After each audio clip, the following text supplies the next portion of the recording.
And with that, we're on the main event. This one is the big one, so I have quite a few things to say about this one.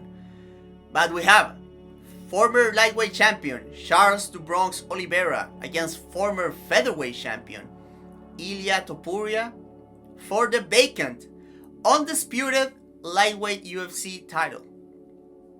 No profiles here, let's get into the matchup. So, finally, we have one of the most compelling fights you can make in MMA right now, and that is granted not only by the quality of the participants but also the style matchup. Topuria has become one of the premier boxers in the sport, and with good reason. He comes off tremendous knockout victories against all-time greats Alexander Volkanovski and Max Holloway. Not only that, but Topuria is not only a striker, as he comes from a solid grappling background and has shown tremendous wrestling and submission chops, since even before he became the polished boxer that he is now. Oliveira himself is one of the most well-rounded fighters in the sport. He came up in the classic Brazilian archetype of Muay Thai plus Brazilian Jiu-Jitsu. As a tall stance kicker who was a monster of his back and during scrambles, but over the years he has developed an increasingly solid boxing game, deadly clinch striking and tremendous offensive wrestling. The Brazilian comes into the fight with a 3-inch height and a 5-inch reach advantage. The Georgian Spanish, on the other hand, is 7 years younger than him. The stocky Topuria comes up from featherweight, and while the Brazilian was also a featherweight once in time, it's hard not to see him having an overall size advantage that goes beyond just the length. The first aspect that we might want to ponder when it comes to this fight is the directionality of it. Topuria has been either pressuring or staying his ground on the center of the cage lately, and Oliveira likewise is at his best when he's marching people down. So who's gonna convince who to take a step back?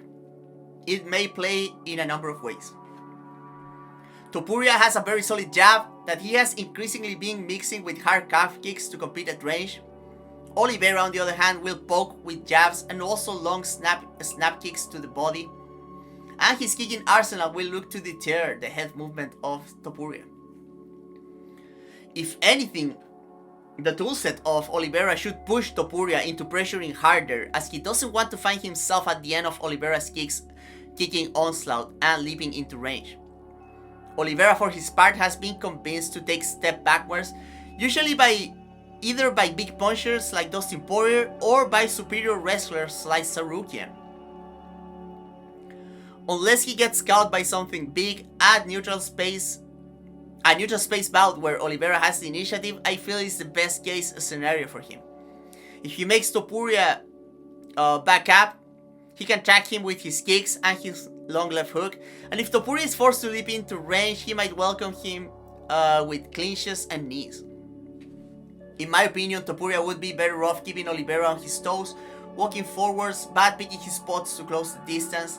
The body jab, leg kick, chain jab would be a good idea.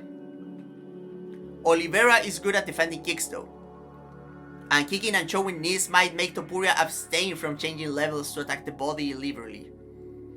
Chandler was able to back Oliveira up during spots, doubling and tripling with the jab, and Sarukian was also able to keep him at bay just by being active with his lead hand. And Oliveira, despite moments of great footwork, has been caught numerous times backing up from range by hooks. Oliveira might want to use his collar ties and knees up in close here. Volkanovski was able to find some success against Topuria in there. But Topuria was not giving the exchanges for free, quickly attacking to the body and showing good head positioning and disengaging from clinches protected with his lead shoulder. Oliveira has been thriving at ruling paces, but Topuria's power usually gives him the comfort of a mid-paces fight, even against fighters like Volkanovski and Holloway. So if Oliveira wants to push the pace, he will have to walk through the fire like he did against Dustin Poirier here. Grappling is obviously another interesting aspect. Oliveira has been an incredibly effective takedown artist even against credentialed wrestlers. But Topuria's stance, compact build, and very strong hips make him very hard to take down. I mean, he was surprised by Bryce Mitchell that one time throwing a punch, but I don't think Oliveira is being particularly effective with his open space clinch takedowns here. For all his Brazilian Jiu-Jitsu magic, Oliveira has been stifled by solid top players with good ground and pound. From Felder to Sarukian, we've seen top game change the approach of the Brazilian, especially affecting his striking when he gets back up. Topuria needs to be careful if he wants to play that game though. He needs to be responsible with his entries and not get caught with Dubronk's weak front headlock game. But if he can find himself in close guard or half guard, Topuria is capable of delivering the power with good posture that has tormented the former lightweight champion in the past. Now, let's establish some quick paths to victory going both ways here. I think what Oliveira wants here is to establish a long range with his straight punches and long kicks. Playing his counter game as soon as Topuria tries to close the distance and punish the outside movement of the Georgian with leg and bodywork. The idea is to make Topuria exchange under his own terms where he can find his hooks, uppercuts and grab clinches during entries for his knees. If Topuria starts feeling the pace, that's the moment to look for takedowns, ideally against the fence to find the back, or force bad shots in open space to counter with the front headlock. Now for Topuria, the name of the game is steady pressure. He needs to defend kicks responsibly, move his head into range, ideally forcing desperate counters or backups from the Brazilian. I see Topuria having success pushing Oliveira back and tracking him with hooks, and obviously opening up to the body against the cage. Topuria would also be wise to use his strong front headlock to stop any bad takedown attempts, and if the chance is there to establish safe stop position, take it and try to do damage quickly with ground and pound. This is a layered matchup with a clash of styles in different areas, and I would be a lot more willing to pick the Brazilian if he was at his peak. Oliveira looked technically good, but markedly less dynamic in his last fight against Chandler, and still got hurt on the 5th by a version of the American that wasn't on his level. Topuria, on the other hand, comes with the confidence and momentum of all-time great victories, and his power and physicality should be at their highest point right now. Oliveira has very interesting tools to punish the former featherweight champion. His kicking, knees in the clinch, his own counter-punching, and his high-level grappling could all present challenges that Topuria has not encountered, even in the form of Volkanovski and Holloway. Especially considering that Oliveira is bigger than them.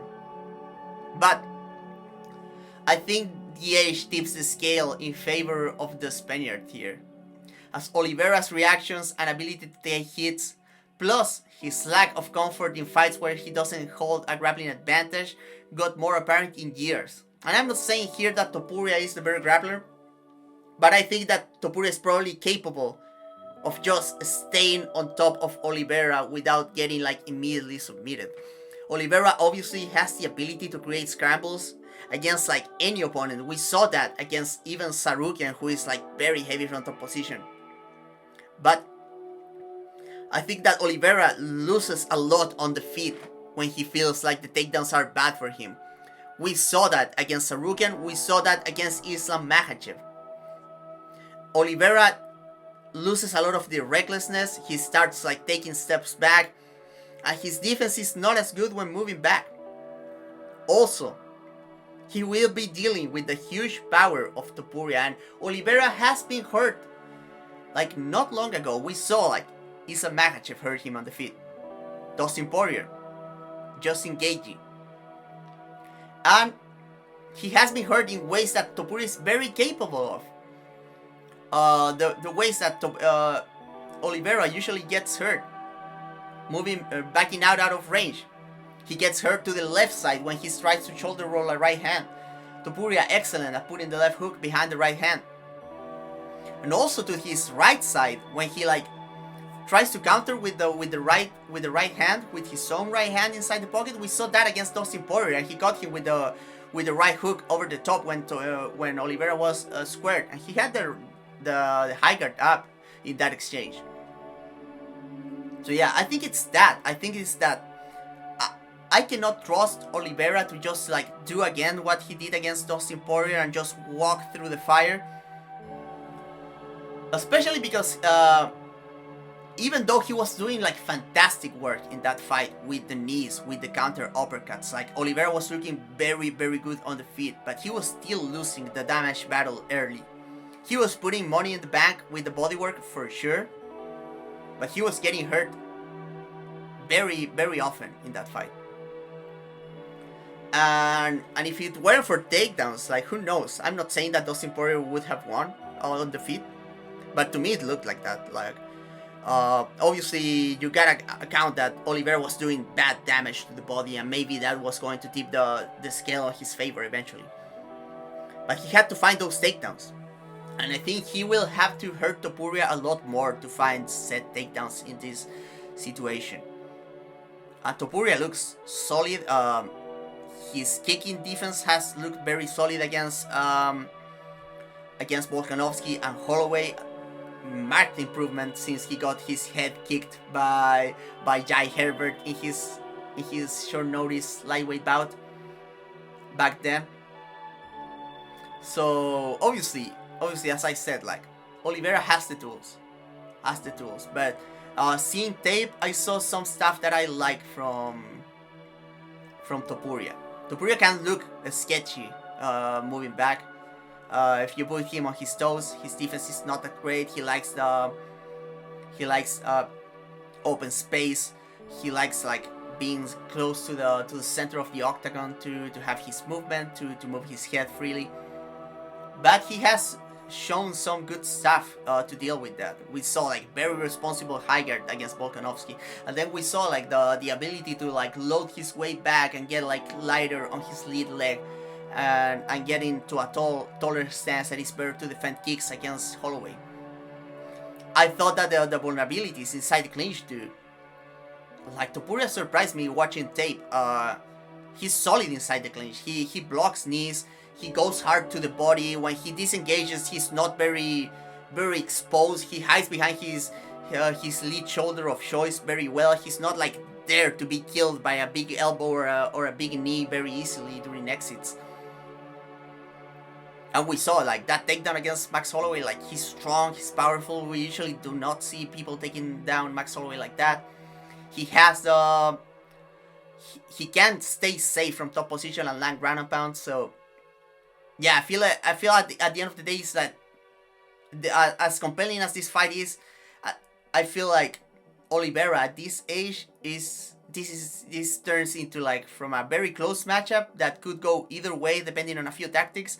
It tips into being more of a Topuria matchup where Topuria is going to land something big, and I'm not sure if Oliveira is going to make a full recovery.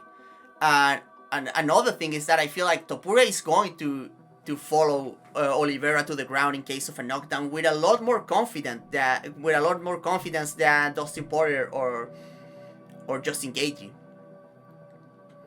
And that I'm not doubting the mental fortitude of the Bronx, but it's not that he lacks heart. Obviously he has like ton of heart. He's like made of iron. But you as a fighter, when you start like having to be concerned with stuff, it takes a toll, and we've seen that in the fights where Oliveira is not like it's not that we saw like Oliveira against Dustin and against Justin Gaethje. He was like on the ground is my domain. I get knocked down, I don't care. I get taken down, I don't care. And then you saw against Sarukian and against Islam Makhachev when there was like a few grappling exchanges that didn't go his way, and he immediately started fighting different. He's like, okay, I cannot get taken down because I'm going to lose a round here. And I feel it's that coupled with the fantastic the mechanics and the power in the boxing of Topuria and some very clever ideas. And I feel like Topuria is going to come prepared with some good drilling for the habits of the Bronx. And also he's just a solid boxer. Like can Oliveira like kill him with a left hook on the inside? For sure. But if I have to make a pick, you know guys, I've been like foreshadowing this for a long time already, so let's get to the pick. I think that Topuria is going to become a two-way champion. He's getting the knockout on the second round, and that's my final pick. And I didn't change the picture. But yeah, that's my final pick. It's Topuria by round 2 knockout. That's it.